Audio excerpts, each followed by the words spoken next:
This meeting of the Craven County Board of Commissioners regular session for Monday, May 15th, 2023 to order. Madam Clerk, if you will, please call the roll. Commissioner Smith, Here.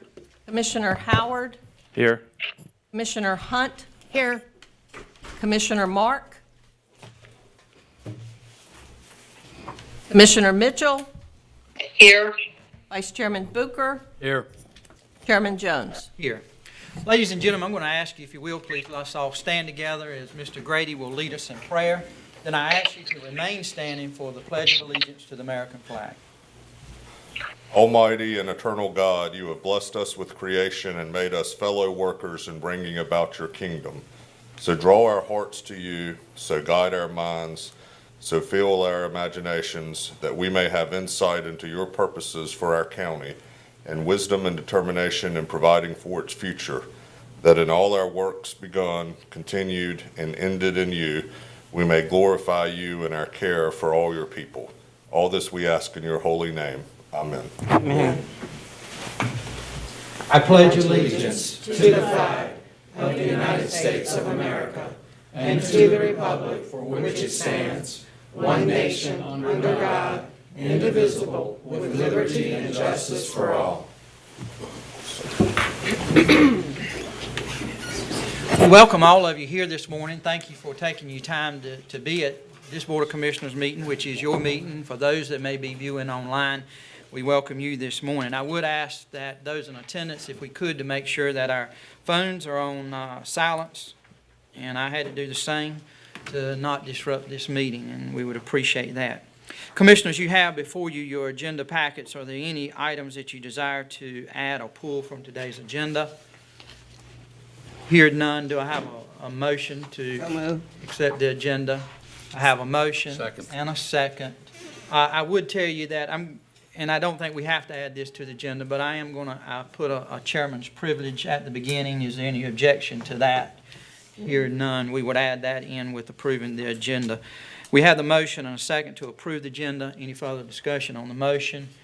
Hear none, all those in favor signify by saying aye. Aye. Opposed, motion passed. Chairman's privilege this morning, I'm going to ask the county manager to take it from here, and he's going to introduce some folks. Thank you, Mr. Chairman. I'm really excited this morning to have a couple folks with us. Last Wednesday, I was able to attend the Craven County Health Foundation annual hospice breakfast, and I found it to be very moving experience, and mainly because of the volunteers and the staff and the folks who participate in this program with us as a county. Scott, if you wouldn't mind, I'll ask you just to say a couple words about the foundation and the event last Wednesday, kind of what you guys are up to in the hospice program, and then introduce Ms. Warren, Sharon Warren, to give a couple words, if you don't mind. Thank you, sir. Good morning, Scott. Good morning. Good morning. Thank you for having us and giving us the opportunity to speak on this. But Mr. Veit is absolutely correct. It was a great ceremony, and annually we have this foundation breakfast to raise funds and awareness for the hospice program operated under the health department.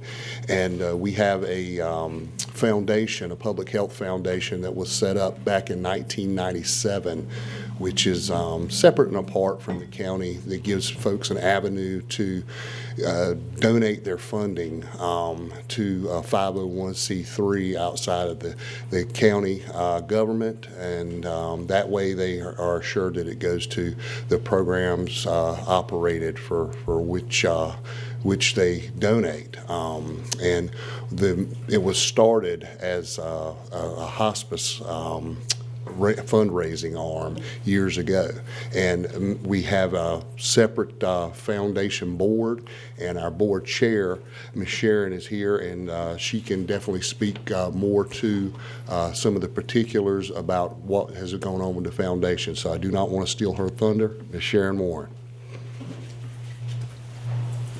Morning, Ms. Warren. Good morning, and thank you for having me today. As Scott related to you, we are the Craven County Health Department Foundation. We are a 501c3 organization, and most of the monies that we raised last Wednesday goes towards the benefiting of our hospice patients. The foundation provides assistance to programs that hospice provides, especially the respite program that I spoke about last week.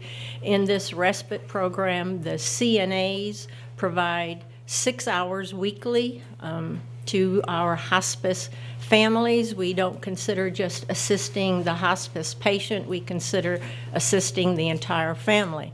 The caregiver needs time to go out and run errands and take care of other demands, and during this respite time, they are able to do that. As a hospice volunteer since 2008, and having had some folks in the Cove City area, all the way out to Flanders Beach, all the way out to Havelock, for them to drive into town, run their errands, and come back, you cannot do that within a short period of time, an hour. So we provide 3 hours twice a week, and then many times our volunteers follow up and provide another hour or two so that they can also take care of some of personal needs of their time. As I mentioned, we direct our foundation monies to the hospice program. Besides the respite, we also have bereavement care, which helps the families. Our chaplain, we are a system that has many parts to it, and we continue to support those parts. Scott, I don't think that he mentioned it, but as of Friday afternoon, we have so far taken in $40,000. And that is going to provide a lot of respite care for our families. So we do appreciate the commissioner's support. You are an integral part of the community, and with your support, we know that this respite program is going to be able to continue for many years. And I thank you. Thank you, thank you. Commissioners, you have any comments? I would like to add that being on the board of the health department, I get a hospice report every month.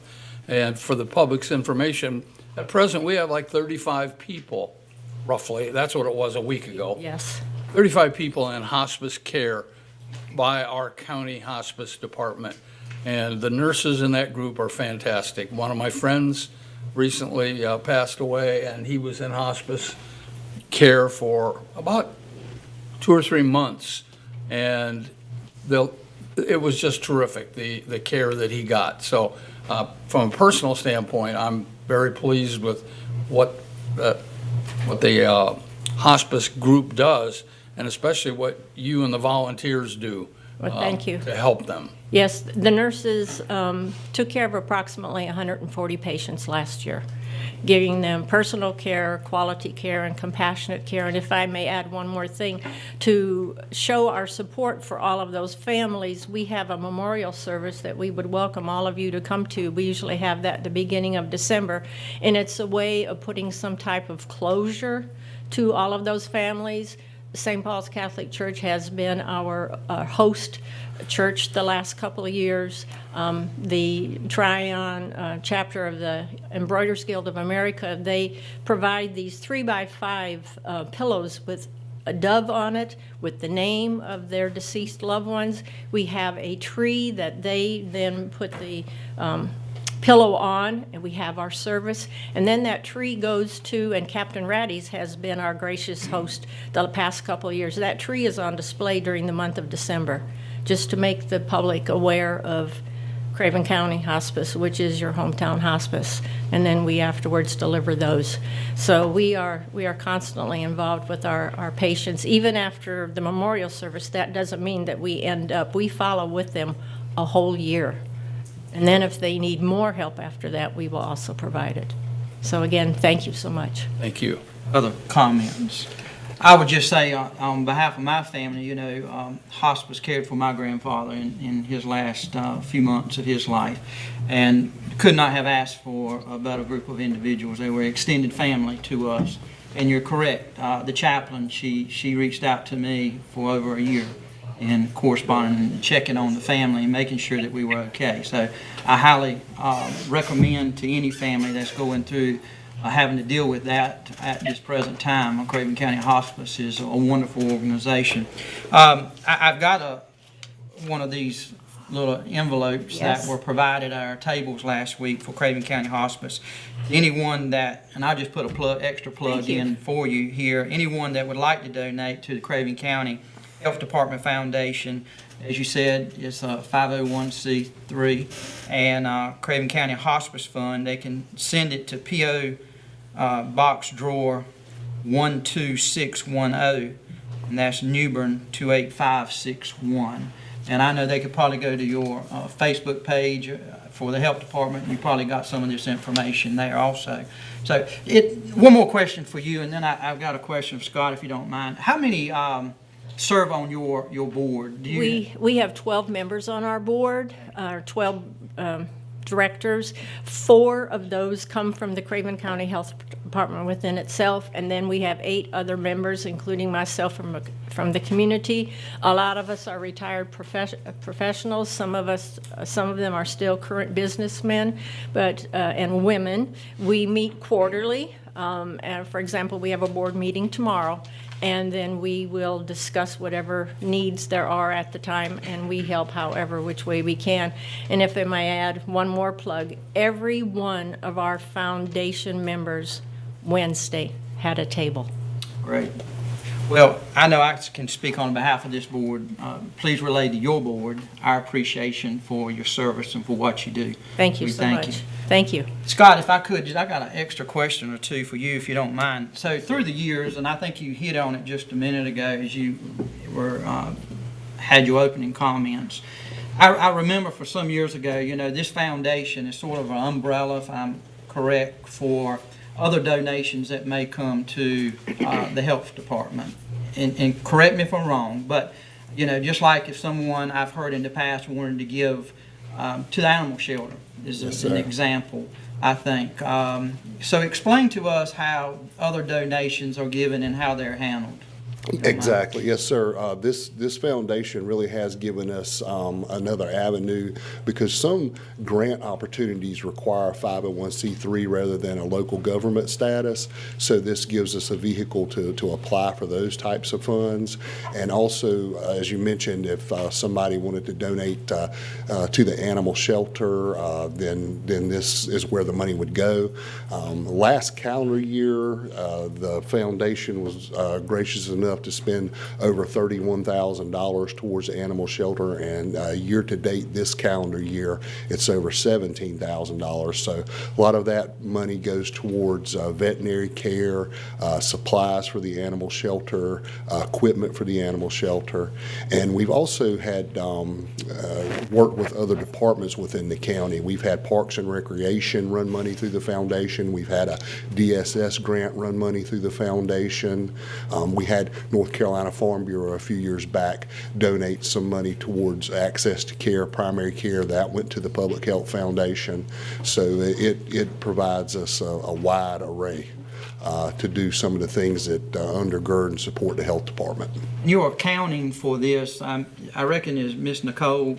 Yes, She sir. serves on this board too, and as finance director for the health department, I suppose she helps with that, Yes, sir. accounting for that. Ms. Nicole Sutton's our business officer with the health department, and she's the CFO for the FQHC, and she's also handling the finances, and it's the same process that we would do with the health department funds, and we come with a budget request annually, and yes, sir. So I think what we can take away from this is great things are happening as a result of this foundation, not only for hospice, respite care, but also for our animal shelter and other benefits to the health department. So Yeah, and I feel a little remiss in not bringing them, here earlier, so I'm glad you gave us this opportunity this morning. yes, well, thank you. Commissioners, y'all have any other comments, questions?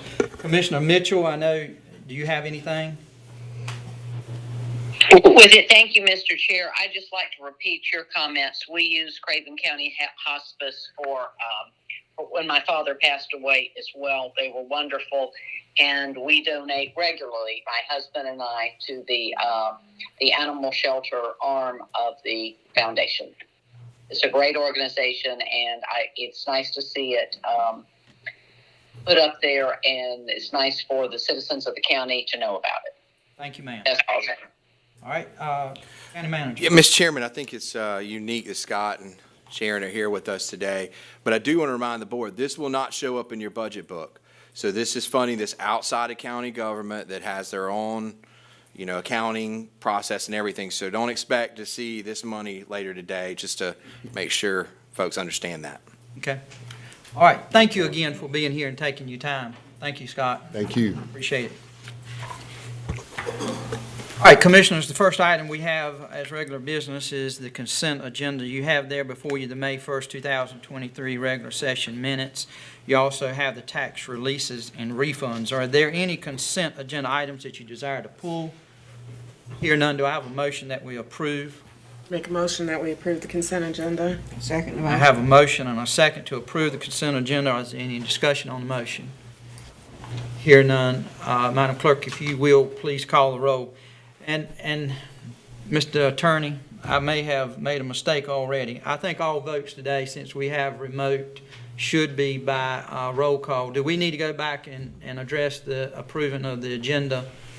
I think we'll be okay with that vote. I did not hear any nays, but yes, sir, if we could roll call it going forward, that would be great. I apologize for that. All right, Madam Chair. Commissioner Smith, Yes. Commissioner Howard, Yes. Commissioner Hunt, Yes. Commissioner Mitchell, Yes. Vice Chairman Bucher, Yes. Chairman Jones. Yes, thank you. Next item we have this morning, we're honored to have with us the Community Mitigation Assistance Team, Mr. Jonathan Bruno, and we also have Ms. Hannah Welch, and I know there may be others that are here also. So I'm going to ask you if you won't mind coming, introduce those that are with you. We appreciate you being here today for your presentation. Thank you, Mr. Chairman. Thank you, Morning. Commissioners, for the time. My name is Jonathan Bruno. I'm the lead for the U.S. Forest Service Community Mitigation Assistance Team. Here with me this morning as District Fire Management Officer with the Croatan National Forest, David Nelson, as well as Wildfire Mitigation Specialist Hannah Thompson with the North Carolina State Forest Service. The Community Mitigation Assistance Team is a national interagency resource designed to help communities build sustainable capacity for community and ecosystem resilience after a fire. The team has been invited by the Croatan National Forest and North Carolina State Forest Service to help develop a partnership focused on wildfire mitigation. The reason being, there will be another fire. The Croatan is an ecosystem that sees fire every 14 years, roughly. To be more exact, 14 and a half, as District Ranger Ron Hudson noted to us. While we've been here, we've been greeted graciously, and so really appreciate your community support for us. We were hosted, thank you, Amber. We were hosted at the Convention Center for a strategic planning session with folks and have seen great participation. Since we've been here, we've met with the emergency manager, several fire departments, including the city of New Bern. We've also met with planning staff, and our focus is to really help to learn lessons from this fire and to be prepared for the next one. So today, we're going to dive into just that. I'm going to hand it over to David. He's going to talk a little bit about what they learned from Great Lakes, and then Hannah Thompson will provide some additional information. So thank you again. Thank you. Next slide. Hello, I'm David Nelson. I've been working for the Croatan for 22 years. I'm the District Fire Management Officer. Graduated Havelock High School right before then, and have been with the Croatan ever since. So on the screen, we've got the Croatan and the Great Lakes Fire specifically. And without a pointer, I'll just try to describe it. The Croatan is in Craven, Carteret, and Jones County, 160,000 acres. Well, roughly half of the Croatan is upland swamp, Poquoson, Native American word for swamp on a hill. So it's about, the lakes are the highest point on the Croatan, about 50 feet, coming down to where the pineland, the manageable areas, and the communities Green button. are surrounding it. So the middle 80,000 acres, we have 4 designated wildernesses, federally designated wilderness, and large roadless areas. And like I said, it's about 80,000 acres. So it has 12 feet of brush that grows on it, called Pocosin fuels. So it's a high concentration of very volatile fuels that are seasonally available, starting in the spring and summer.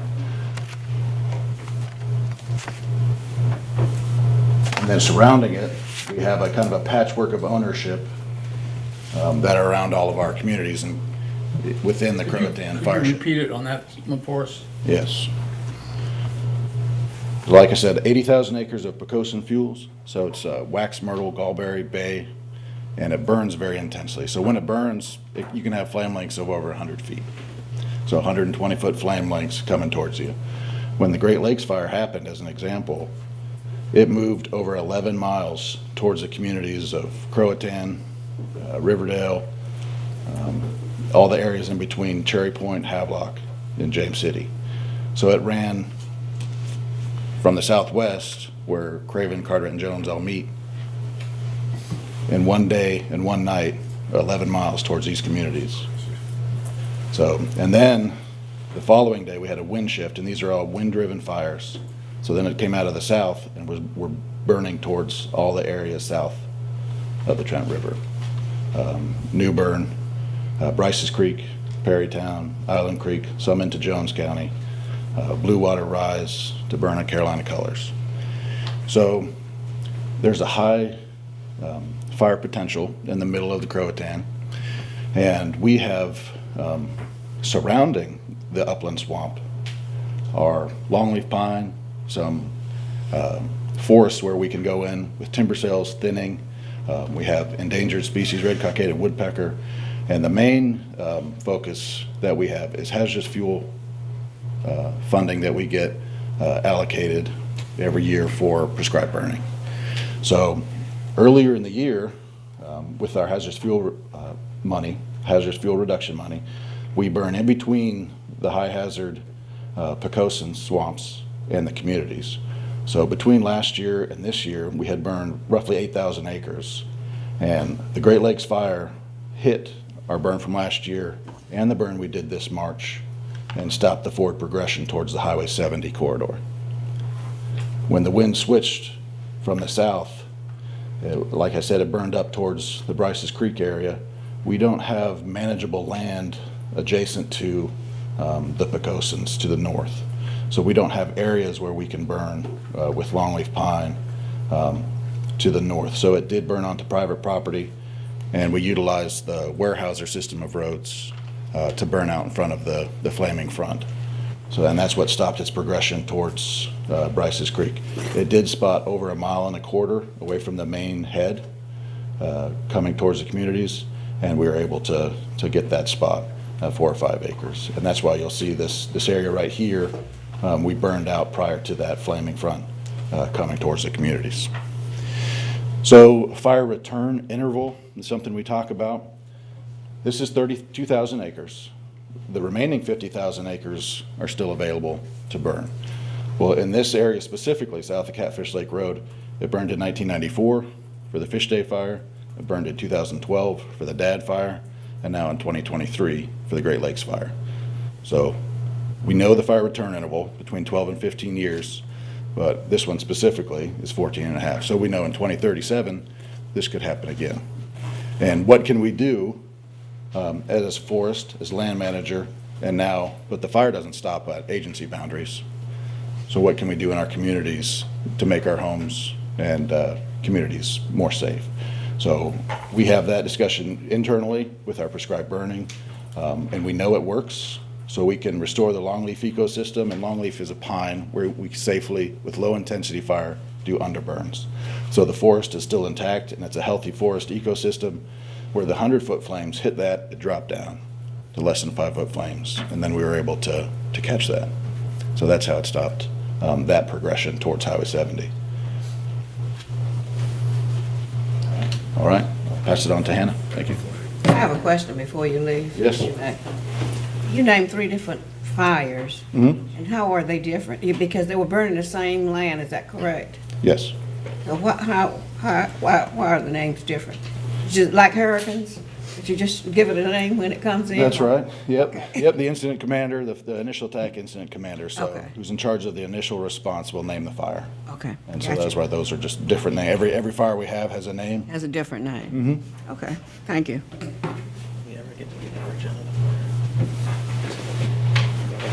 We can go on to the next slide. Yeah, well, next slide. So this is what everybody saw. On this picture on the left is taken from the Blue Water Rise subdivision.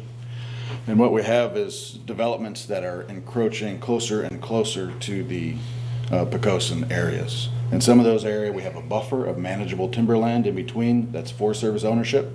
Some we don't. And that's where it escaped onto private land, is where we don't have a buffer in between the swamp and the communities. And that's where it burned onto Weyerhaeuser Corporation land. And then from Cherry Point, and the smoke column that came up for those, especially those first 2 days where it ran almost 20 miles. And we had large air tankers, tractors, and eventually we had 25 tractors installing 25 miles of line between the forest and the communities. But for those 2 days when it's running through those types of fuels, it's very difficult to contain, and you need a large buffer of managed timber, healthy forest in between. So, all right. Thank you. I have a quick question. As we're doing planning, developing, pushing these communities into the borderline of a lot of these national forest areas, would it benefit us to, do we already check with the National Forest when people apply for like a Blue Water Rise type community right there in the middle of a national forest, or we don't consult at all? That neighborhood there, Blue Water Rise, is actually in the city of New Bern jurisdiction. Okay. It's inside the city limits. Yeah. So there are things that we can do to make communities, and we call it resilient to wildfire, and that those communities on the border, wildland-urban interface. So we call it WUI. And there are areas that we can do on the forest to protect the public, and that's why we do our understory burning, prescribed burning. And then communities, there are a lot of ways to make communities and homes hardened to wildfire. So, and Anna can talk on that. Water Rise is in the city. Good morning. Good morning. Thank you for having me today and us together as a group. My name is Hannah. I am a wildfire mitigation specialist with the North Carolina Forest Service. I live in Kinston, right along the Jones County line, so I recreate down here. We come to the water down here. We eat and shop down here, so this area is a place that I use frequently. Next slide, please.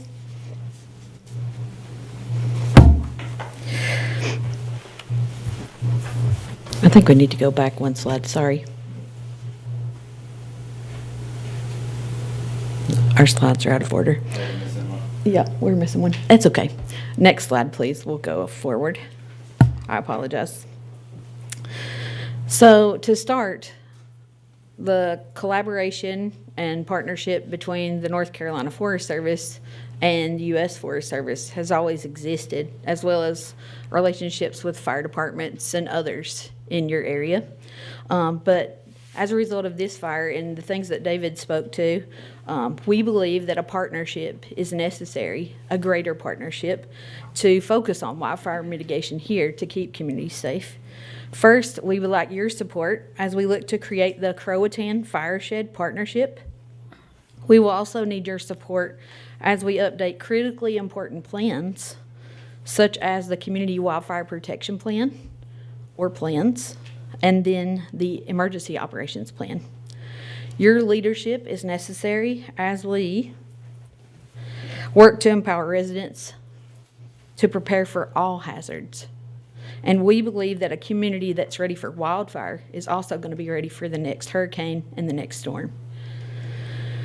We hope that you can support other prescribed fire efforts, which some of those also occur on private lands, that, as David noted, help us with the latest fire that we have here. And finally, we urge you to support your planning department as they learn about building and smart growth concepts that will help to protect citizens and responders in the county. Next slide. Oh, okay, I'm sorry. We're a little bit out of order. This image here represents the 3 legs of the National Wildland Fire Management Strategy. We're showing you this image to emphasize the importance that managing wildfire and the risk to public safety must include all 3 of these elements. Fire-adapted communities, that humans are prepared before the next fire occurs. Safe and effective response, that responders together implement safe, risk-based fire management decisions. And resilient landscapes, that lands, regardless of ownership, can withstand disturbance and recover quickly. And even in the Croatan, the fire that's going on now, the Great Lakes Fire, we are going to be going on a tour later today. I'll put up a slide for that in just a moment, but we do already have green growth that's occurring in the fire area. So just to let you know, it can be this quickly. Next slide, please. So today at 1 p.m., we'll be meeting at the Incident Command Post, and we'll be going on a tour of the Great Lakes Fire and surrounding areas to point out some of the things that we've observed. You can join us and land managers on that tour of the fire and fuels treatments if you wish, or send some designees. We will also be hosting some mitigation training beginning today, leading to the 18th. And we'll be interacting or continuing to interact with key partners in the area. And then we'll be having a closeout event on May 17th at 10 a.m. And that's going to be held at the Craven Community College.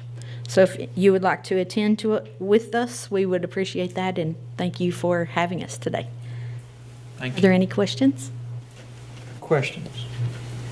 I just think on behalf of our commissioners and also our citizens of Craven County, we thank you for the tireless efforts that y'all have put forth. Scary time, I know, for a lot of individuals. Commissioner Howard, Commissioner Booker, they interacted a lot with their citizens that live in that area. But y'all did a phenomenal job at the end of the day. And so we thank you. And there's a lot of folks, our local fire departments, our emergency management, others that were participants in that too. We got a great group of folks, as you found out here in Craven County, a great team, and so thank you. Appreciate it. All right, Commissioners, we go to item 3, which will be our Trillium presentation. We're honored this morning to have Mr. Dave Peterson with us. Good morning, sir. Good morning. Good morning, everybody. Thank you for having me. I'm Dave Peterson, Senior Regional Director at Trillium. And looking back, this is my 9th year in front of you all. So it's a pleasure to be here. I'm hoping to make it 10, you know. But that being said, I first want to thank Commissioner Hunt, who has joined our board. And I'll give one little plug on what impact she's had. And I'll talk a little bit about this. We had opioid settlement funds come to the LME MCOs, and the first round, there were no applicants from Craven County. Okay? She heard about this, and I think there was 4 grants given to Craven County on our second go-round. So those applications were approved, and so adding some additional funds to Craven. I also want to thank Ruthie Sheets, who's an attorney here in town, and she's also on our regional advisory board. So my annual update. So basically our mission, transforming lives and building community well-being through partnership and proven solutions. I'm going to talk a little bit about who we are, and then the big issue of Medicaid transformation and those changes, and then some, which then impact our organizational changes. And at the end, as usual, I give Craven County specific data on number of people served. So Trillium, we cover 28 counties. We recently added, and this is by choice of the counties, added Halifax and Bladen counties. And so our numbers continue to change in how many people we serve, which increased our population, total population in the 28 of 1.5 million. I always do kind of a comparison of that, because that 1.5 million in 28 counties, we have other managed care organizations in the state, and one of them is Alliance, and they cover, several counties. But if you just take Wake County, and Cumberland County, those two counties are more than our 28 counties' total population. So we have to do things differently in our eastern part of North Carolina than what some of the other managed care organizations do. Those of you that have been with this and presented, when I started presenting on the changes that have been occurring at the state level, I said last year our numbers are going to go down, and they have, because last year we served about 46,000 people. Those 70% with mental health diagnosis, 20% with substance use diagnosis, and then 10% with intellectual and developmental disabilities. We have contracted with about 550 behavioral health and intellectual and developmental disabilities providers. Last year's expenditures were almost 521 million on services. And we do serve the smallest county in the state, Terrell County, and also the 8th largest county in the state, which is New Hanover. And we cover over 13,000 square miles. I've always put this map up here for this time for a couple of different reasons. Halifax joined us, and then Bladen joined us. And so our populations in those regions have changed, but I always point out, if you look at the northern region, it has 11 counties, and they have about 250,000 people in those 11 counties. Well, you go to the central region, which is Nash all the way over to Dare County, including Craven, it's double the population with 2 less counties. Okay? And then our southern region has 8 counties. They just added Bladen, and they have almost 3 times the number of people, mostly because of Jacksonville and Wilmington. But how we have to make sure that we're addressing each of those counties, not even the regions, has to be different. So we deal with Terrell County much differently than we deal with New Hanover County, and Craven County differently than the other ones too, because of your unique needs in Craven. So 2018, I started talking with you all about the standard plans coming into town. The General Assembly has said we are going to put out an RFP that was approved, and then in 2021, these 5 private insurance companies went live managing the mild to moderate Medicaid behavioral health folks who we have been serving for decades, okay? So that population moved over to these 5 insurance companies, thus the reason why our numbers went down, okay? So the state has also required us to partner with one of those managed care, or one of those standard plans, and we've partnered with Carolina Complete Health, who is a physician-run organization statewide. And so taking a look at those 5, AmeriHealth, Blue Cross, United, WellCare, and Carolina Complete Health, those are the ones that are now managing the Medicaid mild to moderate individuals for behavioral health.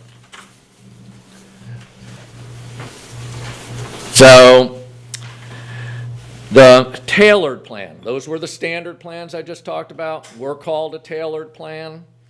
There's 6 of us, LME, MCOs, local management entities, managed care organization, and we'll be going to be operating like we've been doing for many, many years, the severe mental health, substance use, and developmental disability individuals.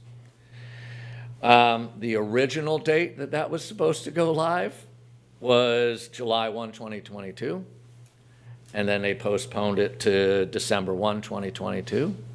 And then they postponed it again to April 1, 2022. And now they postponed it again to October 1, 2023. Okay?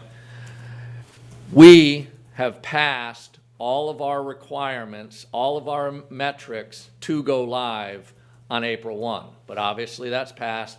And the state is basically saying, if all 6 of you are not ready, then none of you can go live. Wow. Okay? We we're ready. And so with that, we're now postponed to October 1. The big, we did do a soft launch in care management on December 1, 2022, so we have been operating that. Here is our, not sure, Oh, you're finding your page, but I asked a question. yes. Are you saying that the most severe people with mental health problems are not getting, they're not under the program, they're not getting? No, we have continued to serve those folks. They will, the big difference, and I'm gonna get to that, is we've always been serving those folks for their mental health, developmental disabilities, and substance use. But the big difference that's gonna start in October 1 is we're now gonna be managing their physical health.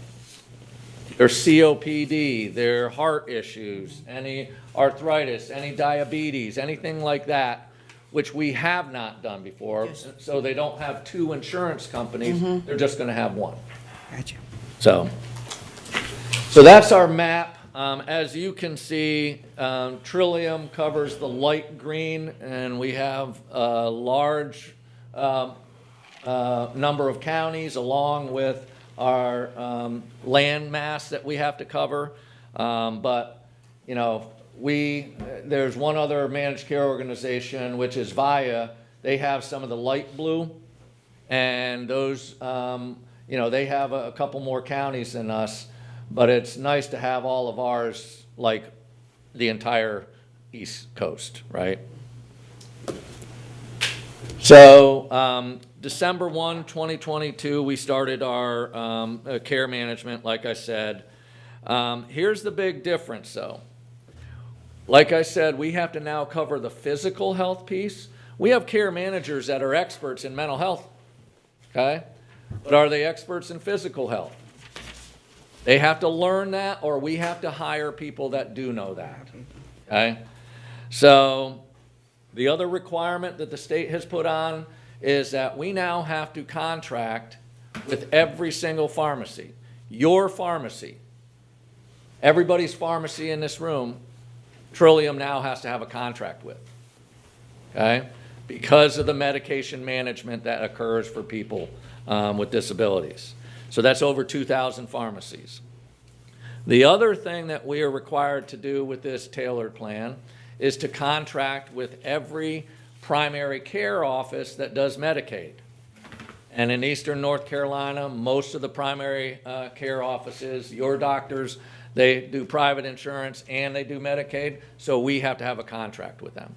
So if you think about the numbers of people that went down, but our contracts department went way up, and you know our pharmacy benefits oversight has to go way up. So in the sense of FTEs, we have not been able to cut back, okay? So how is that impacting us? So our system of care staff, who used to be under me, we have moved those folks over to care management because care management is one of the biggest lifts. That's one of our largest departments. I've hired some community liaison coordinators that continue to stay in the counties doing all the other meetings in the counties. Care management includes population health.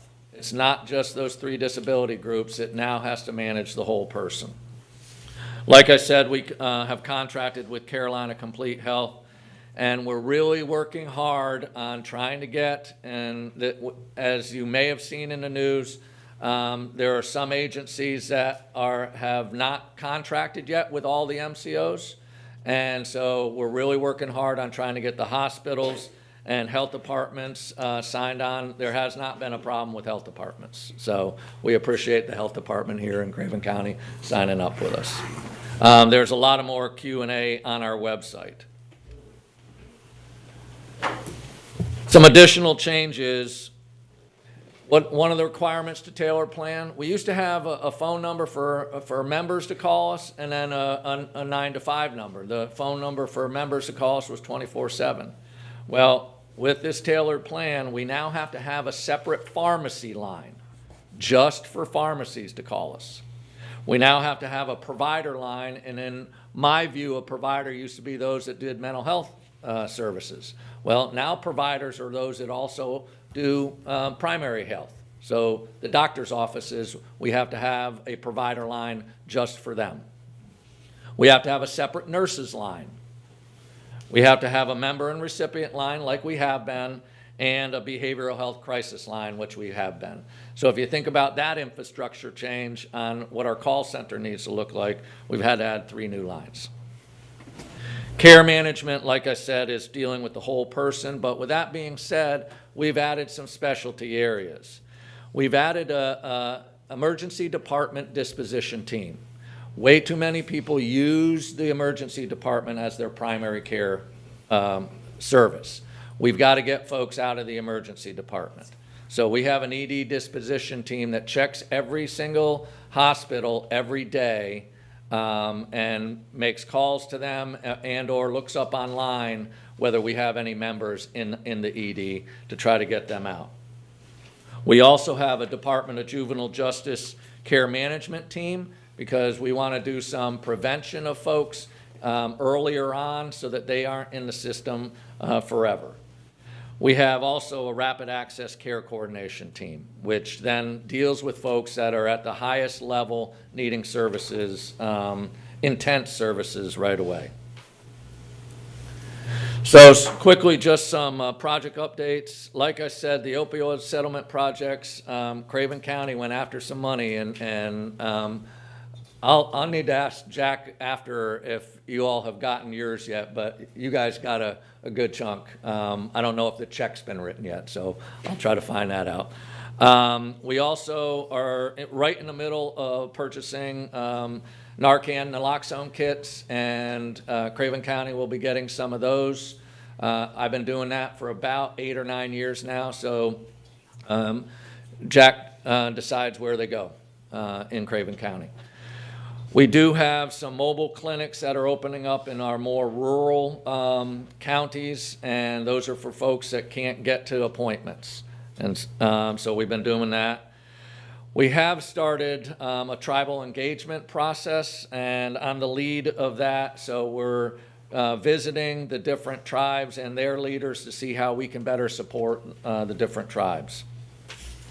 We have been doing co-responder pilots, which is a provider that we contract with can sit in 3 different offices. It can sit in a police office, it can sit with the sheriff, and it can sit with the Department of Social Services. And so this has been successful, and I did get a call just last week from your Vanceboro PD looking to see if they want to do a co-responder model. And so it's open to everybody, every county to try to do that. And basically, they go out on calls with law enforcement or with DSS, and then depending on the scenario, law enforcement can leave, and then that provider can then de-escalate the issue and then get that person linked to services. We have also added to our Consumer Family Advisory Committee. I talked about the 3 disability groups. Well, the state is adding traumatic brain injury, TBI, to our 3 disability groups, so that's now in statute. The funding has not come yet, but we're hearing that that's going to be statewide. Right now, it's only in Wake County. Last Thursday, we did our official ribbon cutting for the Healing Place in New Hanover County. I know that Jack's very familiar with that, and it's a 200-bed facility. The day we were there, it opened up the 1st of March. Last Thursday when we were there was 125 people already in the facility. Okay, 200-bed facility starting to fill up quickly. And I know that Craven County will be utilizing that. It's a recovery peer-run organization. There's a similar one in Raleigh that's been around since 1991. So it's an excellent, excellent program. Dave, not to stop and belabor the point, but is there still a plan for one in Pitt County? Is that still on the table? No, sir. No. Okay. No. The New Hanover County, when our budget got cut, New Hanover County put the money in for the building itself. Okay. Yep. Thank you. So, all right. So, and lastly, so in Craven County, the number of individuals that we served last year were 3,301. 2,442 had a primary diagnosis of mental health. 836 had a substance use diagnosis, and 481 had an intellectual and developmental disabilities. And I always say those numbers do not add up to 3,301 because several folks are duly diagnosed. So, and I would be happy to answer any questions. Commissioner Hunt, we'll go to you first. Any comments since you're serving on the Trillium Board? I would just like to make everyone aware that the new facility in Hanover County serves both men and women. Yes. 100 beds for men, 100 beds for women. It's a first that the Healing Place has ever done. They have 20 sites across the East Coast, but that's the first that they've done a men and women. On that point, is the need for men and women equal? Yes. It is. Yes. So looking at your numbers right now, 100 for men, 100 for women, what's the fill rate? Like, because you were saying they already had 125 in there. Yeah, so Yeah, of it's- that percentage, what is it's- 75, Yep, it's 65? split. Yep. Something, yeah. Okay. Is it first come, first serve, or is county's got so many beds, or how are they? Yeah, it can be both of that. There's a 12-bed detox piece to it, but then it's an 18-month program. So one of the things about this program is, which is different than any other provider that we ever worked with. Some providers, you go in, and if you do okay or you don't do okay and you leave and you want to come back, sometimes they'll let you come back. This program, people, if they make it a week, and then they leave and say, I'm done, but it's an 18-month program, they can come back. And then they can come back again if they stay a month. And then if they stay 2 months, the next time. And so it's one of those open door where law enforcement brings folks right to the front there, social services, families, and people walk in. Mr. Chairman, if I could just take a minute on that. Later today or tomorrow, you'll hear from Amber and I about the first budget for our opioid settlement funds.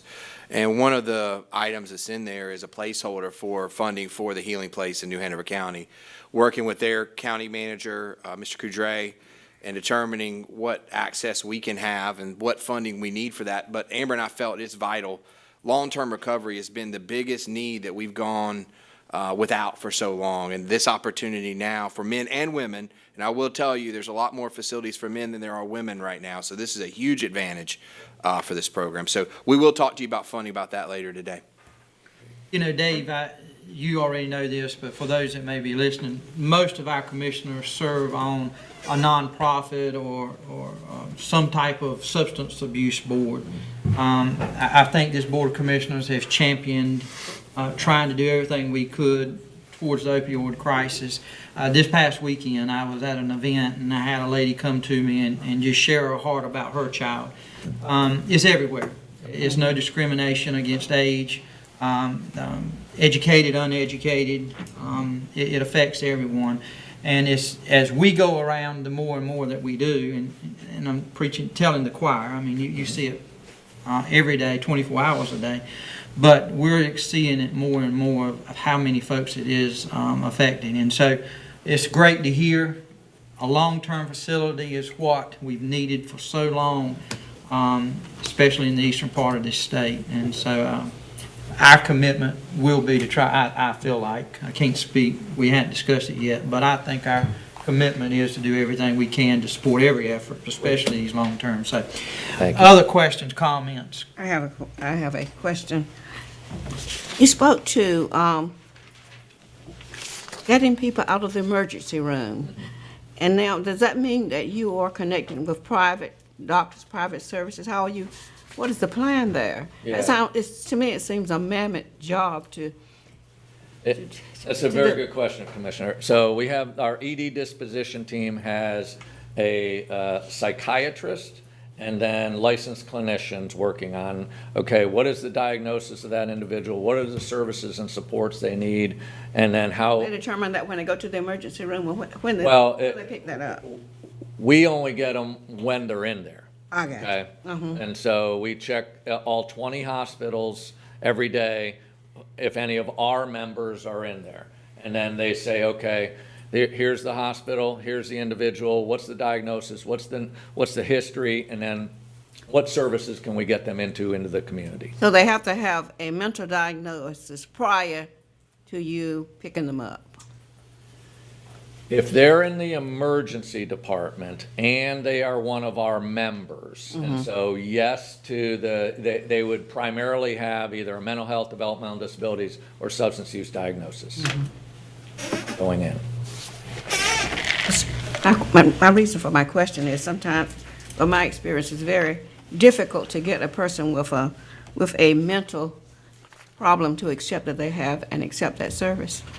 We Yes. struggle with that. Yes, and law enforcement knows this better than anybody when they have to do, some revival of folks with, some Narcan.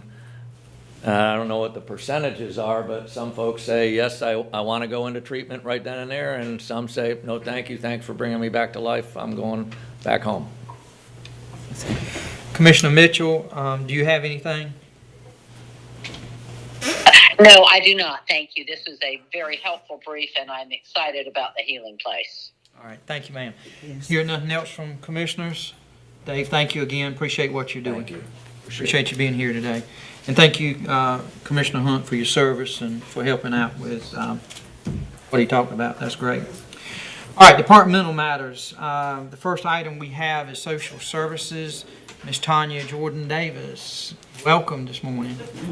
Thank you, Commissioner. Good morning, everyone. Good morning. Good morning. You have the Tanya and Tanya team this Okay. morning. Good to have you. Excuse me, ma'am. Could you take your mask off so we can hear you more clearly? Yes, sir. Thank you. Okay. My name is Tanya Davis. I am the program manager for Adult and Senior Services. Been with the agency quite a while. But we stand before you today to present two items of consideration under our home and community care block grant funds. One where we have moved money from one program to another, and then we wanted to present our upcoming new fiscal year budget.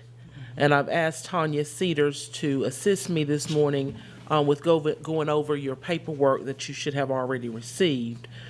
Before I take a step back, I do want to thank Commissioner Smith for her service, being one of our newly added members to our Aging Planning Board.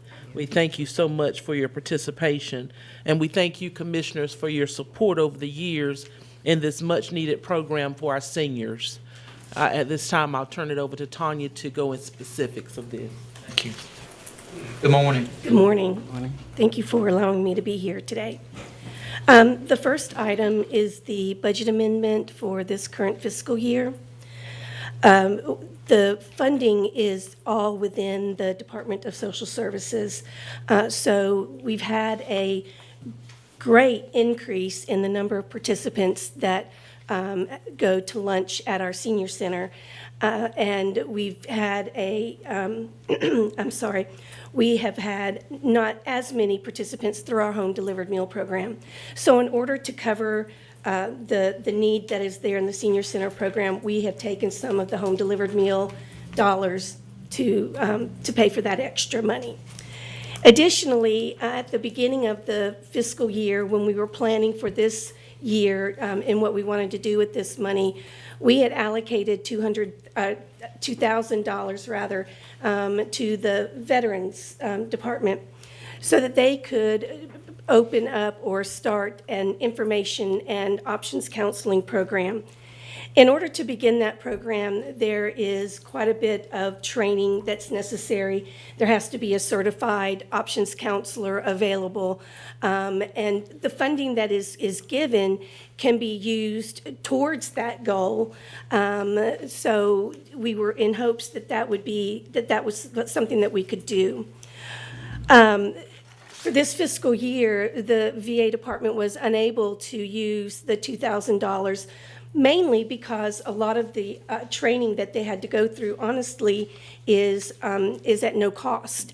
A lot of it now is done virtually, so there's not even any travel money that would be required to go to wherever that training may be. So the department made goals towards becoming an options counselor, a certified options counselor, but the funding was not used. So we took that $2,000 and we put it to the care management budget at the Department of Social Services. Care management is we always overspend that funding because we've got the county funding to back that up. So we know that we can use that $2,000 is already used. So the amount of money that we are shifting between the four programs that you see here is a total of $310,834, and that does include the match that the county adds to the program. Are there any questions? Questions? Commissioner Hunt, do you have something? Go first. So the decrease in home meal deliveries, is that for lack of volunteers, or is there another reason? Why is that? There certainly is always the need for volunteers. In some of the more remote areas of the county, we are doing what we call frozen meals, where we're delivering a week of frozen meals at a time to each person that's on the route. So some of that is lack of volunteers, and some of it is the need. We're the wait list right now, thank goodness, is manageable. So it's something that we have, but we're not utilizing it at the level that we thought. And the other item that always impacts home delivered meals are transitions, death, nursing home placement, a number of that. So it's always, the home delivered meal program is always a moving, shifting. Flows. Yes. Okay. I wanted to add, Commissioner Hunt, that it was an increase in our participants for the need to move it. We have more folks that need to be served, so we have the money that we can use for that. That was a good way to move it over to serve those folks that are on the list. Okay, thank you. Thank you. That's all. Okay, other questions? All right, thank you. Okay. The next item is the funding plan for the Home and Community Care Block Grant for next fiscal year, for fiscal year 23-24. We do not have the exact official allocation for the Home and Community Care Block Grant for next fiscal year. The Eastern Carolina Council Area Agency on Aging has not received the allocation from the Division of Aging, and so, of course, they can't give us what our allocation is going to be. So we started the planning process using the dollar amount that we have this current fiscal year. And so everything really has stayed the same in terms of funding. The one major piece that is different with this year's funding, next year's funding, is we have added transportation back into the Home and Community Care Block Grant. This fiscal year, CARTS, who provides that transportation for us, had other funding, I think from ARPA money. CARES Act. CARES Act, I'm sorry, thank you. And so they were able to use that CARES Act money to provide transportation to our seniors from home to the senior center and back and forth. That money will no longer be available next fiscal year. So we had to take in consideration to allocate funding for transportation out of the Home and Community Care Block Grant this fiscal year. In consulting with CARTS, we have estimated that we would need about $45,000 to provide transportation for the senior center this year, or for next year. Given that, given the same amount of, that the pot has not changed that we know of yet, the other programs we just started adjusting. This year, there's a program that both Havelock Senior Center and our center here in New Bern have senior center operations money, and they've used that money for improvements. I think the senior center on George Street has been doing some innovations to protect, some fencing, some cameras, security kinds of things. Because we've had to take a cut to put transportation back in the budget, both of those senior centers released that funding for next fiscal year. So there will not be any revision, or there won't be any of the senior center operation money to do things like projects, building projects, renovations, or updated maintenance, that kind of thing. The majority of the other budgets have stayed the same. We've had to adjust some. The senior center, the caterer contract went up significantly this year. So in order to serve the same number of folks next year as this year, both the home delivered and the congregate nutrition programs have had to have an increase just so that we can cover who we're serving at this particular time. In total, what we're expecting, or what we're at least hoping for, for next fiscal year, including the match, is $613,698,000, and they will be used. The agencies that are in the plan: Craven County Department of Social Services, of course, Carolina or Coastal Community Action, and the city of Havelock for the senior center.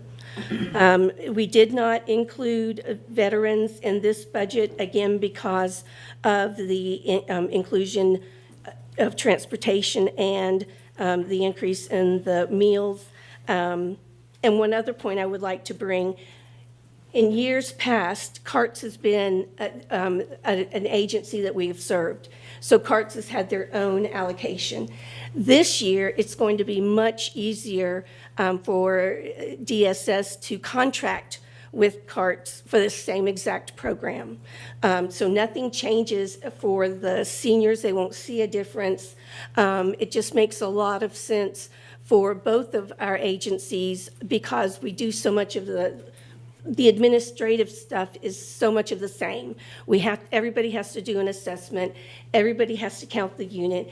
Everybody has to submit the unit for reimbursement.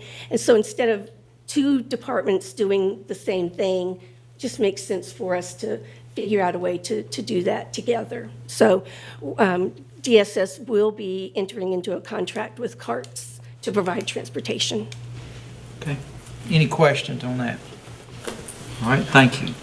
Do you have anything else to add? We just want to maximize these services and the funds, Commissioner Jones, and keep it in our county, because we know if we don't use them, then they go to other counties. Thank you so much. Mr. Chairman, may I add a couple things? So thank you so much for doing that, the team Tanya over there. But I will tell you, as they've stated all this, it is subject to change. And more than likely, it always does. And it'll be after we've completed our budget process. You guys, through the area agency, will learn there's $50,000 more or there's $40,000 less. We'll have to balance it out. And it'll go on like that throughout the fiscal year. I think they've done a great job of showing you where you are and what to project for next year. Of course, you'll cover this through the budget process as well when we get to this pass-through line. But today, they're asking you to vote on the revisions and to approve the recommended budget for next year. I would ask you to do that, knowing that more than likely we're going to come back and have future discussions, not only today, but next month, 3 months from now. Okay, you answered my question. Yep. Almost. Okay. So I like to know the numbers. She stated right many numbers, thank you. But the first item that you've asked is approval for the revisions. What is that number that you're looking at? And that's the budget amendment in your attachments, Tanya. And it looks like it's almost a little bit blue in color here on my screen, but it's the, 310,000? Yes, sir. yep, 310. 310, 834? Yes, Yep. sir. That's correct. Okay, 310, 834. And then the second item is a vote to approve the recommended budget. And I wrote down, you said $613,698. Yes, sir. So those are the two numbers that this board needs to consider, correct? Yes, sir. And if I could just be sure to, that does include the local match. So that is, that's the total dollars. Okay. Having said that, that's what we need in the motion though, correct? Yes, sir. Okay. All right, Commissioners, you have two item actions here, a vote to approve the revisions to the fiscal year 22-23 for $310,834, and then to approve the recommended budget for 23-24 for $613,698. Do I have a motion? So moved. I have a motion from Commissioner Howard, a second from Commissioner Smith. Discussion on the motion. Madam Clerk, please call the roll. Commissioner Smith? Yes. Commissioner Howard? Yes. Commissioner Hunt? Yes. Commissioner Mitchell? Yes. Vice Chairman Bucher? Yes. Chairman Jones? Yes. Team Tanya, thank you. Appreciate y'all being here. We got Mr. Merritt here also. You got anything to add this morning? No, it's just that, as you said, I think that, we're just trying to make sure that we spend all those funds and make sure, that's why we move the monies around, because again, if we don't use those, what'll happen is that it reverts back either to other counties in our region or other regions in the state. And as you can hear, like with Trillium, we don't want to start losing those dollars because it's very hard to get them back. So that's why we come back and do budget revisions. And as Commissioner Hunt said, sometimes in home delivered meals, having to get those people back on and fill those people in for those slots that have gone out cannot happen. It doesn't happen as fast as we'd like at times to keep those numbers up, but we try to do it as fast as we can. But we also want to make sure that we build up other services to make sure we spend all those monies and make sure so they're not unspent. Okay, thank you, sir. Appreciate it. Item 5, planning, we have the King Creek at Cherry Branch Phase 4. Mr. Chad Strong. Good morning, sir.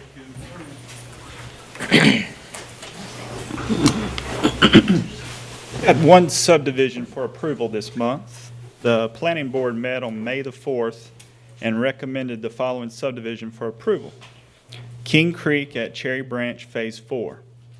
The property is owned by Coastal Piedmont Developers, surveyed and engineered by Thomas Engineering. Property is located within Township 5 off of King Creek Drive. Subdivision contains 25 lots on 14.44 acres.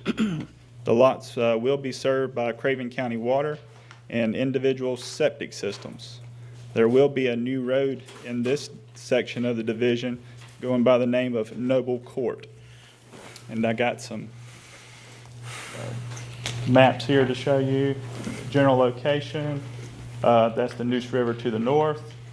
This is in Cherry Branch off of Ferry Road 306. Next slide, please.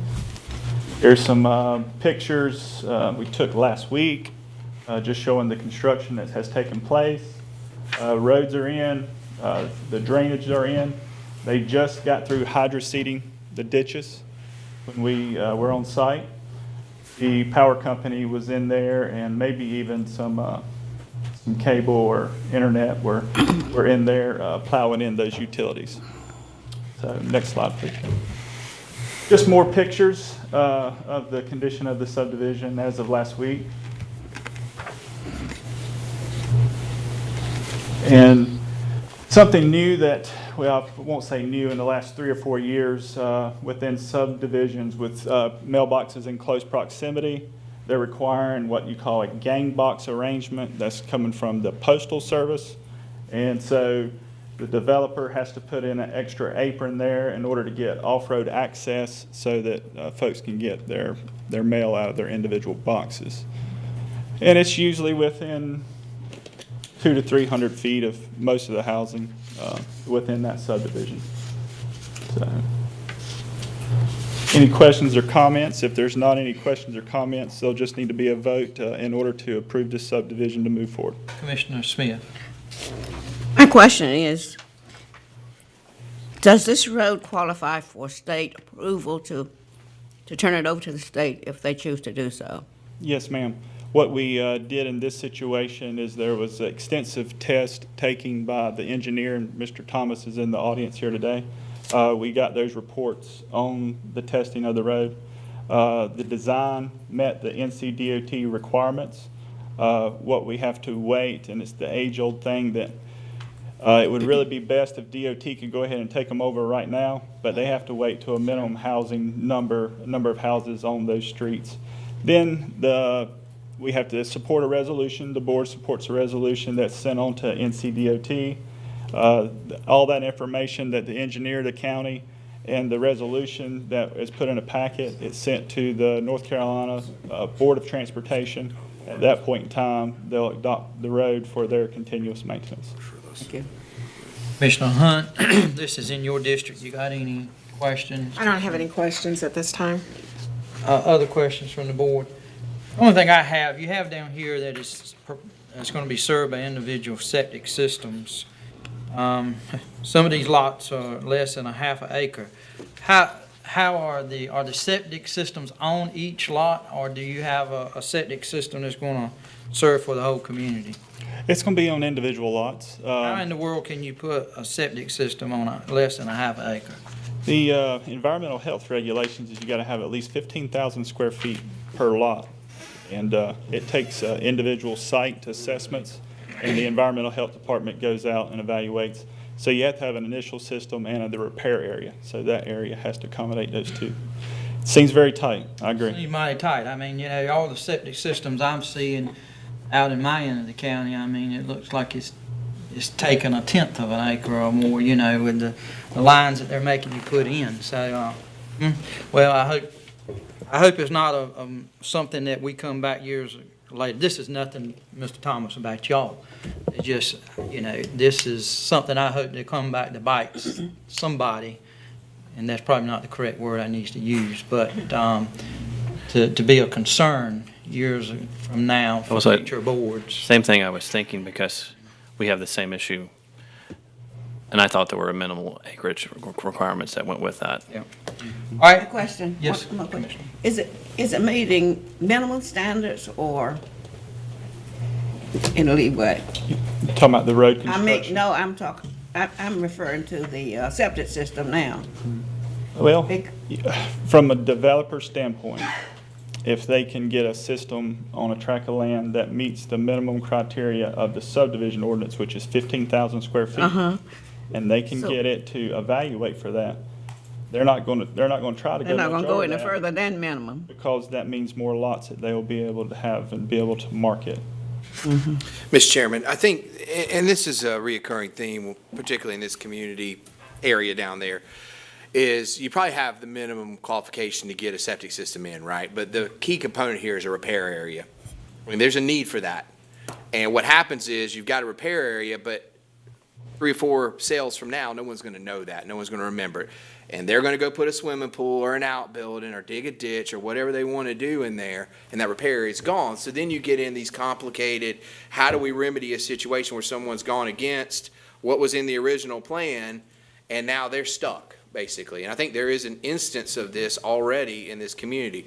Now, does this meet the standards? Absolutely. But I think to your point, it's setting up for future issues as we move forward. All right. Any further discussion amongst the board? Hearing none, do I have a motion that we would approve the King Creek at Cherry Branch Phase 4 final? So moved. This is E.T. Yes, ma'am. Yes, Commissioner Mitchell. Yes, I just made the motion. Okay, you made the motion. Thank you. I have a second from Commissioner Hunt. Any discussion on the motion? Hearing none, Madam Clerk, if you will, please call the roll. Commissioner Smith? Yes. Commissioner Howard? No. Commissioner Hunt? Yes. I like his concern. Commissioner Mitchell? Yes. Vice Chairman Bucher? Yes. Chairman Jones. Yes. Thank you, sir. Appreciate it. Yes, sir. All right, the next item is item 6. We have several with us this morning from the sheriff's office. I'm going to ask Major McFadden, you want to come up first, and we'll let you introduce those that are with you. We welcome all of you. Good morning, ladies and gentlemen. Good morning, sir. Thank you for your wait this morning. Sorry it was a little time. It's always interesting. Always get new information. That Trillium presentation was very good. That Helping Hands House is going to be an asset to us. Yes, sir. Craven County. Yes. That's a great asset. I have with me Lieutenant Ski, as we call him, if you'll come up, please, and his captain, Captain Scott. We have 2 matters that we'd like to address today, and the first I'll let the lieutenant take over with that, and that's the laptops from the school board. Good morning, sir. I'm Lieutenant Leshevsky with the Craven County Sheriff's Office. This morning, just asking to approve the laptops that were presented to us through the Craven County Board of Education. These laptops are obviously vital to the mission that we're trying to accomplish with SRO in every school, and through our communication, through our statistics and our report writing, so that we can, maintain and go forward with the safest schools that we can possibly have. All right, questions from the board? I do have one, just for clarification. I reckon this is more for staff. Okay, this donation is coming from the Board of Education.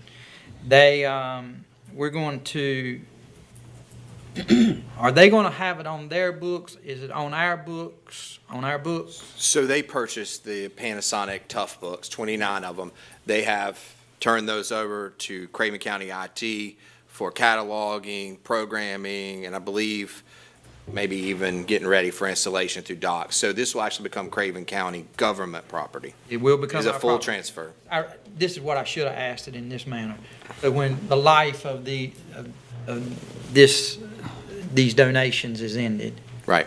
they're our property to put on gov deals or whatever to disperse of, not the Board of Education. Yes, sir. Okay, that's all I want to know. Yes, sir. Any other questions? My question is, I know when Carteret County, the SROs get standard issued laptops from the Board of Education, but our IT department completely maintains those laptops. So it'll be the maintenance, any issues that come up, broken laptops, software issues, viruses, all those will be maintained by Craven County staff. Yes, sir. Just like it is now with their current laptops, because there's certain programs, CAD and things that they have to have that Mr. Bennett, of course, works with them on. But of course, they want to be on our network too. Right. Makes sense. Okay. Other questions? Commissioner Mitchell, you have a question? No, I don't. Okay. All right. Do I have a motion? So moved. Have a motion?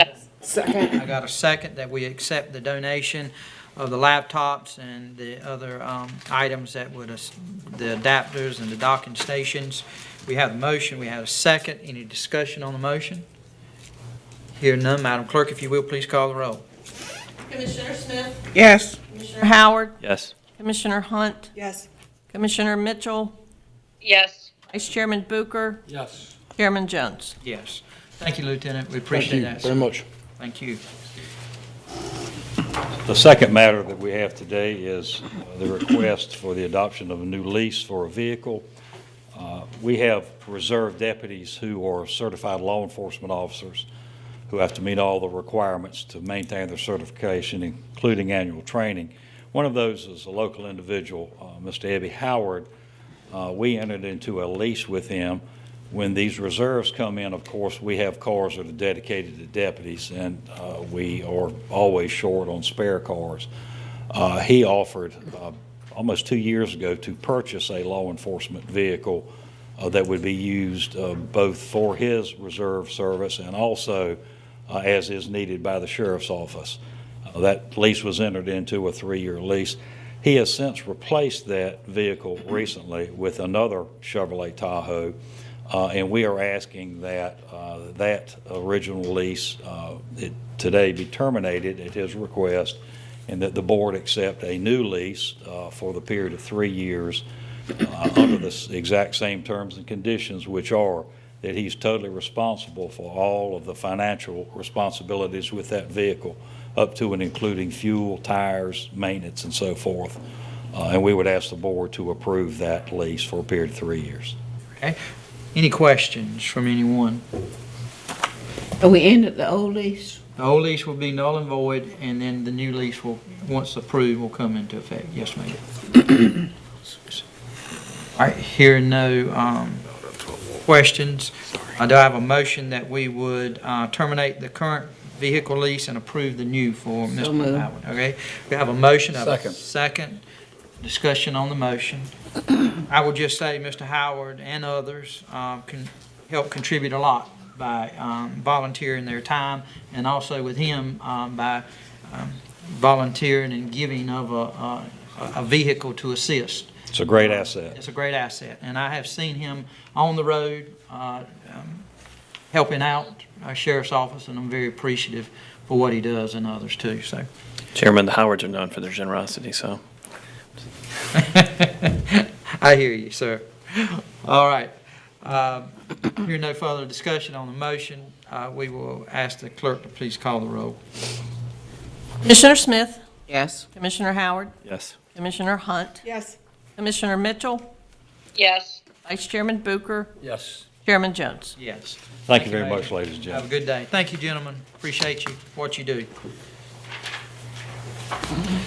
Commissioners, before we go into hearing our next item, I'd like to ask that we would take a 10-minute recess and come back.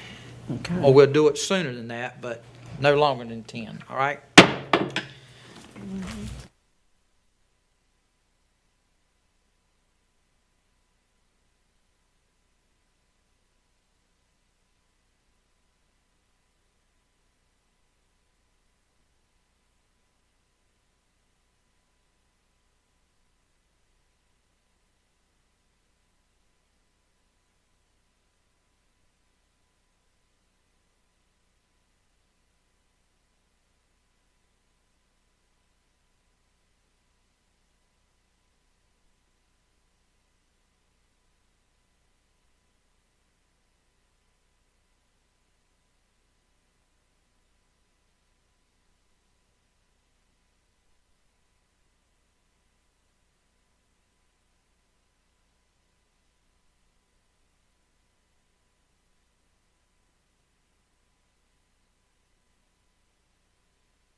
tell you a story later about the storm. Okay, Commissioner Mitchell, is she on the phone? Yes, I'm here. Okay, we all are back here in the room. You got staff, all the staff you need, Mr. I'm ready to go. Manager? All right, call this recess back into order. The next item, item 7, is the fiscal year 2023-2024 proposed budget presentation. Mr. Jack Vite. Good morning, sir. Mr. Chairman, thank you. Good morning. Commissioners, it's always a privilege to be here before you. It's my favorite day of the year, to some people's chagrin. I love budget, and I'll say just this word. It is the largest piece of policy this Board of Commissioners sets every year or in your term. This is it. So, as in the past, I will present to you the budget, which you should have in front of you now, and I'm going to present also the county manager's budget message here for fiscal year 2023-2024. Mr. Chairman, members of the Board of Commissioners, it's my privilege to present the recommended Craven County budget for fiscal year 24. As proposed, this budget incorporates the priorities and policy direction of the Board of Commissioners while continuing to provide the highest quality of services to the citizens of Craven County in the most fiscally responsible manner. The recommended general fund budget for fiscal year 2024 is $142,269,569 without a fund balance appropriation, and recommends the ad valorem tax rate for fiscal year 2024 be set at 44.48 cents per $100 of valuation, which is revenue neutral. Okay, big statement there. That is revenue neutral with no fund balance. While there is no fund balance appropriated in this recommended budget, local governments are strongly encouraged to maintain adequate fund balances to ensure against unanticipated events that could adversely affect the county's financial position and jeopardize the continuation of county services. As such, the county continues to budget and operate in a fiscally responsible manner, which has provided a level of fund balance sufficient to accomplish this while remaining within range of our peers statewide. Craven County's available fund balance was 35.38% of expenditures as of June 30th, 2022, while other similar-sized counties with a population of 100,000 or more had fund balances averaging 43.43%, with all 100 counties averaging 43.33%. The county has made great efforts to educate the public on the process undertaken to complete the 2023 revaluation of all real property in Craven County. As anticipated, the 2023 revaluation resulted in a general increase in taxable values by $3.2 billion with a B, or 31.01% over the current fiscal year's estimated value of $10.4 billion. This equated to an estimated taxable valuation of $13.7 billion used to determine the revenue neutral rate of 44.48 cents per $100 of valuation. North Carolina General Statute 15911 defines the revenue neutral tax rate as the rate that is estimated to produce tax revenues for the next fiscal year equal to the revenues that would have been produced for the next fiscal year by the current tax rate if no reappraisal had occurred. The new valuation and revenue neutral rate served as a foundation in building fiscal year 2024's budget. As we approach the new fiscal year, the county's financial position remains strong and continues to experience positive growth. Revenues for the first 10 months of the current fiscal year are $4 million ahead of last year, while expenditures through April are running ahead by approximately $16.8 million. The increase in revenues is due in part to several factors, but mostly a direct result of the strong growth experienced in sales tax collection.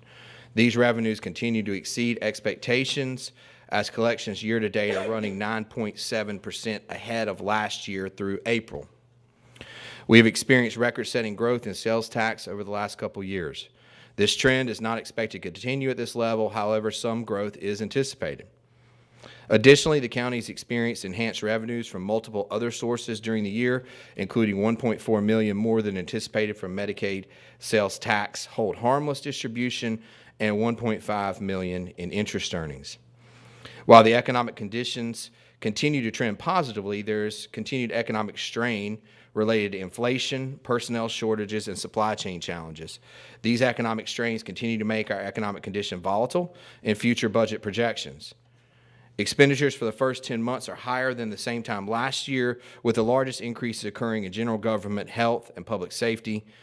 General government expenditures were up 66.2%, due mainly to the acquisition of the Sudan Temple property. Health expenditures were up 19% over last year, primarily due to opening the new 340B pharmacy, and public safety expenditures were up 12.5% to the county taking over the school safety program in most county schools, resulting in the addition of numerous school resource officers. The county ended fiscal year 2022 in a strong financial position, adding approximately $9.5 million to fund balance. Higher than projected revenues, along with the county's conservative approach to spending, limited the use of fund balance. This also provided the ability to transfer $4.4 million into the capital reserve fund, offsetting the $3.6 million used toward capital items and projects, thus increasing the fund balance within the capital reserve fund by $510,000. As we have learned from the past events, such as Hurricane Florence and the COVID-19 pandemic, funding of the Capital Reserve Fund, when excess revenues or savings are realized, continues to serve as a critical part of the county's financial position. The Capital Reserve Fund provides for future needs while helping to prevent tax increases and borrowing costs to fund much-needed capital items. There are a variety of factors that have significant impact on the proposed budget, most notably being the 2023 county evaluation, which has resulted in the current assessed value for fiscal year 2024 to be estimated at $13.7 billion, an increase of $3.2 billion, or 31% over the estimate of $10.5 used for the fiscal 2023 budget. North Carolina General Statute 105-206 requires each of the 100 counties to complete a revaluation at least once every 8 years. Craven County last completed a countywide revaluation in 2016 and is scheduled to be on a 4-year cycle moving forward, with the next revaluation occurring in 2027. Higher property values combined with residential and commercial growth are primarily responsible for the increase in valuation the county has experienced. Total revenues and expenditures each amount to $142,269,569 in the recommended budget for fiscal year 2024. This represents a decrease of $8.2 million, or 5.4% compared to the current budget through the end of April 2023. Property tax revenues are budgeted at a 3.8% increase over the 2023 budgeted amount, while sales tax revenues are budgeted at 4% increase over last year's actual collections. Sales tax collections have outperformed virtually all projections and expectations. High inflation, coupled with rising prices due to supply chain pressure, continues to impact collections positively. Both factors have contributed to double-digit increases in sales tax collections over the previous year. Transfers into the general fund from the Capital Reserve Fund are up approximately $136,000 from the current budget. Capital expenditures and major repair projects were closely examined, and only because of the Capital Reserve Fund, many are able to be funded. Overall capital outlay costs are up $1.7 million compared to the current budget. Out of the total $5.5 million in capital expenditures budgeted for fiscal year 2024, $2.6 million is funded with transfers from the Capital Reserve Fund. Most capital expenditures funded in this budget include the maintenance and replacement of vital infrastructure, technology, facilities, and recreational improvements. Total salaries and benefits in the recommended budget are $4.9 million higher than the current adopted budget. The fiscal 2024 budget continues the investment in its greatest asset by recommending a 4.5% cost of living increase for employees. This accounts for both increases resulting from inflation while also maintaining the competitiveness of Craven County in the current labor market. Recommended in the fiscal 2024 budget are a total of 18 new full-time positions. I'm going to list those for you. 1 HR training and development coordinator, 1 opioid program manager, 1 fiscal grant specialist, 1 election specialist, 1 facilities system operations specialist, 1 deputy sheriff narcotics investigator, 1 deputy sheriff patrol, 4 deputy sheriff school resource officers, 1 telecommunicator 1 convenience site attendant, 1 social worker 2 adult service intake, 1 social worker 3 foster care, 1 social worker 3 permanency planning adoptions, 1 social worker IANT on call, and 1 staff development specialist 3 in social services. Total benefit costs are budgeted at approximately $2.3 million higher than the current fiscal year, mostly due to increases in the county's health and dental premiums and retirement system rates. So far this year, insurance claims are trending higher than last year. To help offset these additional costs on the county's self-insured plans, the budget includes a 5% increase to both county and employee premiums. The retirement system employer contribution rates are also scheduled to increase by 0.75% for general employees and 1% for law enforcement employees effective July 1st, 2023. This accounts for $892,000 of the total increase in benefit costs in next fiscal year's budget. Craven County is expected to receive $8,611,057 of Phase 1 opioid settlement funds between 2022 and 2038. And the Craven County Board of Commissioners adopted a resolution on March 20th, 2023, authorizing execution of a second phase opioid settlement. The exact funding to be awarded in connection with the second phase of the opioid settlement funds is unknown at this time, but is expected to be close to the amount awarded in Phase 1. The opioid settlement funds must be budgeted, expended, monitored, managed, and outcomes evaluated in accordance with the memorandum of agreement between the state of North Carolina and local governments on proceeds relating to the settlement of opioids, or what we've called it, the MOA. The requirements set forth in the MOA are extensive and beyond the capacity of the initial task force, which is currently commingled in the Human Resources Department budget. Craven County's opioid epidemic remediation efforts have evolved to the level necessitating the development of a new department and the creation of an opioid program manager position. This new opioid department budget includes $125,885 to continue the county's current opioid education outreach efforts that began in 2018. And it also includes $666,720 of Phase 1 opioid settlement funds, which will support the opioid program manager position and will provide funding for expanding the 4 opioid program focus areas. Overall current expense funding for Craven County Schools is recommended to remain flat at $22,004,991 per the Board of Education's request, and continues the county's investment and support for our local school system. Craven County Schools faces complex and varied budget challenges similar to that of Craven County. While the recommended funding amount continues Craven County's financial commitment to the school system, there are long-term issues that will need to be addressed in future budgets. As revenues from federal and state sources tied to enrollment continue to decline, the cost to operate and maintain aging school facilities does not. The issue will be ongoing and will likely need to be addressed over the next several budget cycles. Forecasted enrollment numbers by Craven County Schools continue to show a decline in enrollment trends that will continue over the next several years in all grade levels.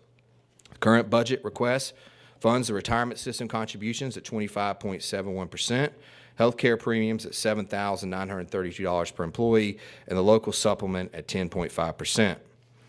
The capital outlay requested is $2,095,475, an increase of $93,022 from the current year's budget, and includes 4 Category 1 capital projects over $100,000, which include resurfacing tracks at Havelock and West Craven High Schools, a new boiler for New Bern High School, and building a canopy over the walkway at Vanceboro Farm Life Elementary.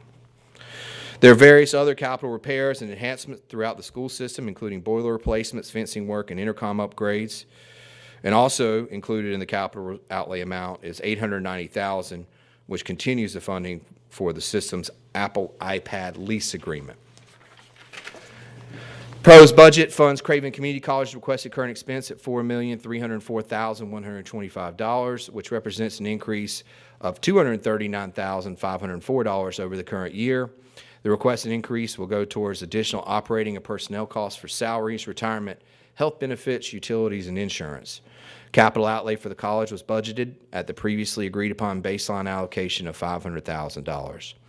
Projects planned for this year include renovations and upgrades to the various classrooms, offices, and restrooms throughout the campus footprint, elevator upgrade at Brock Hall, and miscellaneous parking lot, sidewalk, and road repairs at both the New Bern and Havelock campuses. I'm winding down now. The proposed fiscal year 2024 budget provides balance and fiscal responsibility in addressing the many needs across the county, while also maintaining the lowest tax rate possible for the citizens of Craven County. By my math, it'll be in the top 10 lowest rates in North Carolina if you adopt a revenue-neutral rate. Craven County values the competitive edge maintaining a low tax rate offers in areas such as economic development and retirement relocations. As always, there's still the possibility the General Assembly may take actions that could affect this county budget. We will continue to monitor for those potential impacts. However, I believe Craven County continues to be well positioned fiscally to address any challenges that may come forward. I wish to commend the department heads, staff, and agencies for their cooperation and valuable assistance in this very challenging budget process. And I'll say that with the underline under it. It was challenging this year. I'd like to thank particularly my budget team, and I'm going to recognize them individually, our finance director, Craig Warren, our assistant county manager, Gene Hodges, human resource director, Amber Parker, IT director, Steve Bennett. Thank you, Steve. Budget analyst, Sarah Williams. I don't believe she's here. She'll be with us later this afternoon. And of course, assistant to the county manager, Lauren Wargo, back in the back. Thank you, Lauren. These folks provide essential contributions in developing this budget. It is a team effort here. So I was speaking with the commissioner this morning. I'm going off script a minute, which is dangerous, but I was speaking with the commissioner in my office. This is a months and months progress, commissioners. I mean, we start this right after the Christmas break, and we stay right in it till today. So this is like, we call it Super Bowl Monday. But anyway, I look forward to working with the Board of Commissioners and finalizing this year, fiscal year 2024 budget. The recommended budget shall immediately be available for public inspection in the manager's office, and it will also be posted on the county's website. I recommend that the board schedule a public hearing at 6 p.m. on Monday, June 5th, 2023, and conduct budget work sessions as required, submitted by the county manager today. Thank you, sir. All right, the first item that the county manager has requested is to set the public hearing for June 5th, 2023 at 6 p.m., and it will be in this room. Yes, sir. Do I have a motion? So moved. I have a motion from Commissioner Howard, a second from Commissioner Smith. Any discussion on the motion? Hearing none, Madam Clerk, please call the roll. Commissioner Smith? Yes. Commissioner Howard? Yes. Commissioner Hunt? Yes. Commissioner Mitchell? Yes. Vice Chairman Booker? Yes. Chairman Jones? Yes. All right, Commissioners, are there any comments from anyone? Commissioner Howard. Just point clarification, really. It says the local supplement at 10.5%. I thought when they presented an increase to like 12% or something like that, which I was confused when they did their presentation.